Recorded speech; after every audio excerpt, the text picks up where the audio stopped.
Bismillahirrahmanirrahim. Assalamualaikum warahmatullahi wabarakatuh. Alhamdulillahi rabbil alamin. Wassalatu wassalamu ala rasulillahil karim wa ala alihi wa sahbihi wa dhurriyyatihi wa ummatihi ila yaumiddin wa ba'du. Saudara-saudariku, apa kabar? Berjumpa dalam edisi perdana Sitama, serupa tapi tak sama. Boleh jadi kita dapati beberapa kalimat dalam Al-Quran yang nampak berbeda, namun seringkali diterjemahkan dengan pemaknaan yang sama. Pernahkah kita membaca ayat dalam Al-Quran semisal Qul a'udzu birabbin nas, katakan Muhammad SAW, aku berlindung kepada Allah Rabb seluruh manusia. Pernahkah Anda membaca Iqra bismi rabbikal ladzi khalaq, khalaqal insana min 'alaq? Bukankah insan juga diterjemahkan dengan manusia?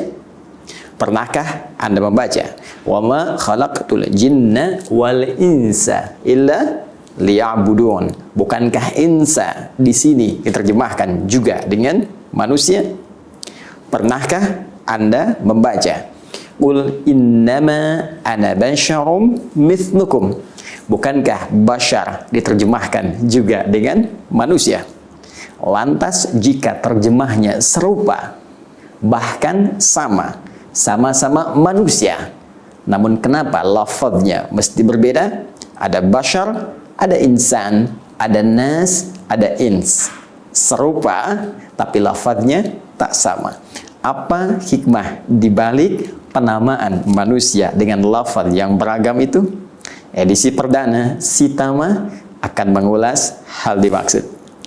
Baik, hari ini kita akan ambil kata pertama di dalam Al-Quran yang menunjuk pemaknaan manusia, yaitu kata basyar. Kita coba turunkan dulu. Ada basyar, ada al-ins, ada al-insan, juga ada an-nas. Tadi disebutkan di surah paling favorit di muka bumi, Qul a'udzu birabbin nas. Baik, keempat lafaz ini telah kita tegaskan tadi, seringkali diterjemahkan di mushaf dengan makna yang serupa, manusia. Dari keserupaan terjemahan ini, apa rahasia di balik perbedaan nama yang beragam walau menunjuk pada makna yang sering diterjemahkan sama? Mari kita lihat esensinya. Pertama, basyar. Dan ini adalah nama pertama yang diperkenalkan oleh Allah Subhanahu wa Ta'ala kepada para malaikat dan sebagian kalangan jin yang telah tercipta sebelum manusia. Nama pertama inilah yang diperkenalkan oleh Allah kepada malaikat dan kalangan jin dimaksud. Disebutkan dalam Al-Quran surah ke-15 Al-Hijr ayat ke-28. Allah berfirman, wa idh qala rabbuka lil malaikati inni khaliqum basyara min salsalim min hama'im masnun. Muhammad SAW, ingatlah, pahamilah ketika Rabbmu menginfokan, menyampaikan kepada kalangan malaikat dan sementara jin yang hadir pada saat itu, bahwa aku akan mencipta makhluk baru yang bukan malaikat, bukan jin, tapi basyar. Dan basyar ini disebutkan sebanyak 35 kali dalam Al-Quran pada bentuk tunggal mufradnya, dan disebutkan satu kali saja dalam bentuk dual muthanna, yaitu basyaraini. Ya, tersebut dalam Al-Quran surah ke-23 ayat ke-47. Baik, sekarang kita gali kedalaman maknanya. Kata basyar pada mulanya menunjuk pada makhluk yang secara fisikal tampil dengan tampilan yang elok, indah, dengan kulit yang halus. Maka dinamakan dengan bashar. Di sini secara fisikal Allah ingin membedakan tampilan manusia dengan hewan. Seakan-akan ingin menunjuk bahwa tampilan manusia sempurna, tampilannya indah, elok, kulitnya halus. Walaupun ada perbedaan pigmen kulit yang disesuaikan dengan wilayah tempat dia tinggal, sesuai dengan cuaca yang ia rasakan, agar bisa menyesuaikan dengan iklim, beraktivitas nyaman di tempat dia hidup. Namun, kesemuanya memiliki tampilan kulit yang halus dan sempurna ciptaan fisiknya. Untuk itu Allah tegaskan dalam Al-Quran surah ke-95 itu, setelah bersumpah dengan 3 risalah kenabian, baik risalah Nabi Musa alaihi salam, Nabi Isa alaihi salam, bahkan Nabi Muhammad sallallahu alaihi wasallam puncaknya, wattini wazzaitun wa turi sinin wa hadzal baladil amin laqad khalaqnal insana fi ahsani taqwim. At-tin dan zaitun, tempat wilayah Nabi Isa dari mulai lahir sampai berdakwah. Wa turi sin, ya, bukit Tursina, Nabi Musa alaihi salam menerima wahyu. Wa hadzal baladil amin, Nabi Muhammad sallallahu alaihi wasallam diangkat mendapat risalah di Mekah, di negeri yang sangat terjaga. 3 risalah yang istimewa ini untuk bersumpah pada penekanan penciptaan manusia yang sempurna. Laqad khalaqnal insana fi ahsani taqwim. Kami ciptakan manusia dengan tubuh tampilan yang sempurna. Apa di antara kesempurnaannya? Bashar, berbeda dengan hewan. Kalau hewan kita dapatkan, Masya Allah, kalau nggak percaya pergi ke kebun binatang. Coba bandingkan kulit Anda dengan kulit badak. Bandingkan kulit Anda dengan kulit singa. Bandingkan kulit Anda dengan kulit kerbau. Kalau dikembalikan kepada kita, tampilan manusia lebih sempurna. Baik, namun juga bashar jangan lupa menunjuk kepada aspek kemanusiaan yang memiliki nafsu, ya, kecenderungan untuk makan, kecenderungan untuk minum, kecenderungan untuk berniaga, kecenderungan untuk menunaikan hal-hal hubungan seksual, biologis. Ini yang membedakan manusia dengan malaikat. Malaikat tidak makan, malaikat tidak minum, malaikat tidak berhubungan seksual, malaikat tidak berniaga. Karena itulah ketika Allah memperkenalkan pada malaikat dengan nama bashar, seakan-akan ingin menunjuk pada malaikat bahwa makhluk ini beda dengan kalian. Jika malaikat tak punya nafsu, karena itu ia selalu menunaikan perintah Allah dengan sempurna, tak bermaksiat, menunaikan tugas sesuai dengan tupoksinya. Quran surah ke-66 ayat yang ke-6. La ya'sunallaha ma amarahum wa yaf'aluna ma yu'marun. Malaikat mustahil berbuat maksiat dan akan mengerjakan tugas sesuai perintahnya saja. Pernahkah Anda mendengar malaikat Jibril korupsi ayat? Tidak. Pernahkah Anda mendengar malaikat maut misalnya sengaja bertukar tugas dengan malaikat Ridwan, atau malaikat misalnya Malik, atau malaikat misalnya Mikail? Tidak. Kenapa? Karena semua memiliki jalur yang sempurna dengan sifat takwa yang Allah turunkan. Manusia beda. Manusia diisyaratkan memiliki nafsu. Walaupun hewan memiliki nafsu, tapi manusia tidak sama. Manusia tidak sama dengan hewan. Dari segi tampilan dan dari segi kontrol kehidupan. Apa hikmah yang ingin Allah sampaikan di antara penamaan yang dimaksudkan ini? Pertama, Allah ingin menegaskan tidak ada manusia yang sempurna. Tidak ada manusia yang seperti malaikat. Karena itulah Allah melarang seorang manusia mengkultuskan manusia lainnya, sekalipun manusia itu diutus oleh Allah dengan risalah seperti Nabi dan Rasul. Karena itulah Nabi Muhammad SAW pernah menegaskan dalam Al-Quran surah ke-18 ayat 110 itu, Qul innama ana basyarum mithlukum. Katakan Muhammad SAW, perintah Allah, katakan pada umatmu, aku pun manusia seperti kalian. Jangan kultuskan aku, perintah dari Allah. Karena diduga nanti ada orang-orang yang ketika melihat Nabi membawa mukjizat, Sebelum Nabi Muhammad ada Nabi Isa bisa menghidupkan orang mati dengan izin Allah Subhanahu wa taala. Nabi Musa bisa membelah lautan dengan tongkatnya dengan izin Allah Subhanahu wa taala. Nabi Ibrahim bahkan bisa menghidupkan burung-burung yang mati yang telah dicincang dengan izin Allah Subhanahu wa taala. Jangan sampai ketika engkau melihat mukjizat itu atas izin Allah yang menguatkan kerasulan mereka, namun engkau alih tafsirkan dengan pengkultusan sehingga engkau bisa saja menjadikan Isa melampaui batas-batas kenabian. Mungkin engkau akan menduganya sebagai lebih daripada nabi. Ada yang menjadikan Tuhan, ada yang menjadikan lebih daripada itu, ada yang bahkan menaikkan derajatnya lebih dari sisi kemanusiaan dan tugas kerasulannya. Apa kata Nabi? Nabi meneruskan perintah Allah, yuha ilayya, aku manusia seperti kalian, cuma bedanya aku diberikan wahyu.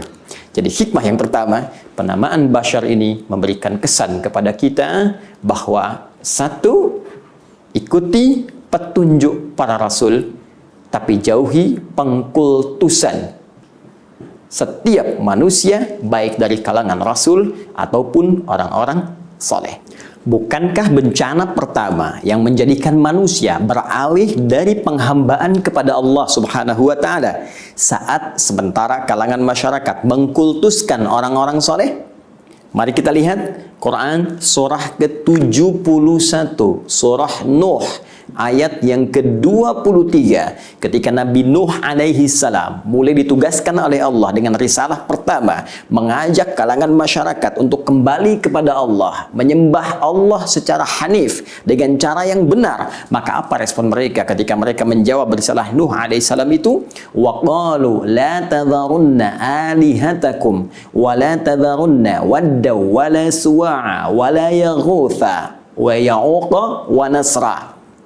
Apa jawab mereka? Dan mereka berkata, jangan tinggalkan Tuhan-Tuhan yang biasa kalian sembah, Tuhan-Tuhan yang biasa disembah. Siapa mereka? Allahu Akbar. Wala tadharunna wadda wala suwa'a, wadda suwa wala yaghutha, yaghuth, ya'uq, nasra.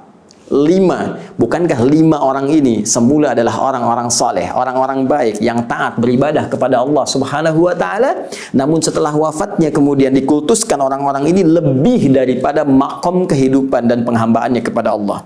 Orang saleh kita hormati, orang saleh kita sayangi, orang saleh kita cintai, tapi jangan pernah mengangkat derajatnya lebih daripada kesolehannya sebagai hamba kepada Allah Subhanahu wa taala.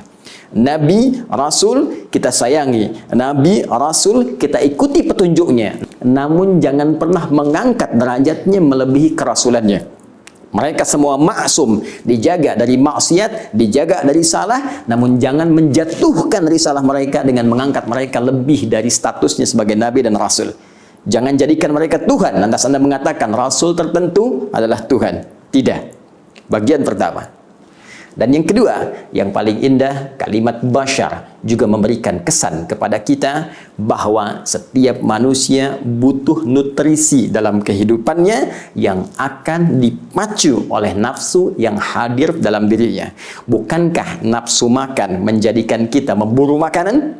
Bukankah nafsu yang muncul merespon sifat haus memburu ragam minuman? Ada jusnya, kan? Ada sirupnya, ada macam-macamnya yang menghubungkan dan memberikan kebutuhan nafsu yang hadir dalam jiwa kita. Bukankah dengan nafsu itu kita ingin menyalurkan hasrat biologis dengan pernikahan yang kita telah lakukan atau akan kita rencanakan? Karena itulah teman-teman, penting diketahui, jika semua hasrat yang hadir pada nafsu dengan sifat lahiriahnya ini tidak pernah diatur dengan baik, dikendalikan dengan sempurna sesuai petunjuk penciptanya, maka akan lahir hadir kekacauan di muka bumi seperti yang diduga para malaikat itu. Ketika mereka mengatakan kepada Allah Subhanahu wa taala saat Allah berfirman, wa idz qala rabbuka lil malaikati inni ja'ilun fil ardi khalifah qalu ataj'alu fiha may yufsidu fiha wa yasfikud dima. Ya Allah, kami khawatir apakah engkau akan menjadikan tugas khalifah di bumi diberikan pada orang yang berpotensi merusak bahkan menumpahkan darah? Kata Allah, qala inni a'lamu ma la ta'lamun. Aku lebih tahu dari apa yang kalian duga itu. Allah memberikan kontrol kepada nafsu supaya dia bisa diarahkan untuk memenuhi aspek kebutuhan lahiriahnya. Maka muncullah bimbingan bagaimana mencari makan yang baik. Turun Quran surah kedua ayat 168 yang mengatur kita untuk mencari kebutuhan pangan kita dengan halalan thayyibah. Ya ayyuhan nasu kulu mimma fil ardi halalan thayyibah. Hei, cari dengan legal, halal, jangan korupsi, jangan mencuri, jangan merampok, jangan membunuh, jangan menipu. Begitu engkau keluar dari sistem tadi, akan muncul kekacauan di muka bumi. Bukankah dengan korupsi kacau kehidupan kita? Bukankah dengan perampokan, pencurian tidak tenang kehidupan kita? Kalau ingin tenang, kembalikan kepada petunjuk dalam Al-Quran untuk mengatur nafsu lahiriah kita. Demikian, ketika Anda ingin menyalurkan hasrat biologis, seksual, maka turun aturan. Allah berikan gambaran kepada kita, lakukan lewat pernikahan. Quran surah ke-30 ayat ke-21. Disalurkan dengan cara yang benar, ada sistemnya, ada hukumnya, ada paparannya, ada petunjuknya. Dilakukan ini, sempurna kehidupan rumah tangga. Dilampaui atau bahkan disalahi petunjuk ini, maka akan muncul kekacauan yang tidak biasa. Bukankah karena perbuatan zina yang menyebar banyak wabah bertebaran? Bukankah karena perbuatan zina, selingkuh, banyak kemaksiatan, bahkan tidak sedikit pertumpahan darah terjadi? Saudaraku, bahkan dalam hal untuk berbisnis, berusaha pun, berniaga pun, Allah turunkan aturan supaya kita bisa mengendalikan nafsu dengan baik. Itulah bashar, makhluk indah, elok, ciptaan Allah yang diberikan satu keistimewaan dengan kontrol Rabbani yang memberikan arahan pada hal-hal yang sangat luar biasa. Maka sekali lagi, kita makhluk yang tidak mungkin sempurna, tapi juga dengan itu kita diminta menata diri agar tidak melampaui batas-batas kemanusiaan kita. Pun demikian, baca Al-Quran, temukan kata bashar, dan di situ ada petunjuk bagaimana kita mesti mengendalikan nafsu kita ya, sehingga benar dalam petunjuk Allah Subhanahu wa Ta'ala. Adi Hidayat, Si Tama, edisi perdana. Assalamualaikum warahmatullahi wabarakatuh.